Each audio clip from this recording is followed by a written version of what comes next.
Manipur the lonna Changsillakpa Mitop amadi Khul masing Kaa Henna hengatlakliba si Yengsinnaba Assembly gimiyoi tarani saba committee ngasi House the Semkhre. Ngasi Speaker na ayaba piduna Semkhre committee adu Assembly ge Rules of Procedure and Conduct of Business under Rule number 305A gi makhada a House committee to inquire into the influx of illegal immigrants and unnatural growth of new villages in the state of Manipur kauba ama Semkhre.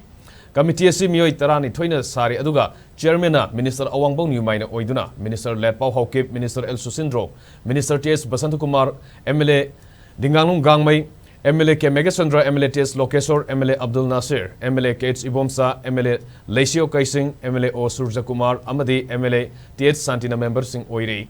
Speaker na phongdokhipada committee asi thahum thabak tawduna maduda phangapa report adu assembly da thahum gi manungda lakhalakadabani hairi.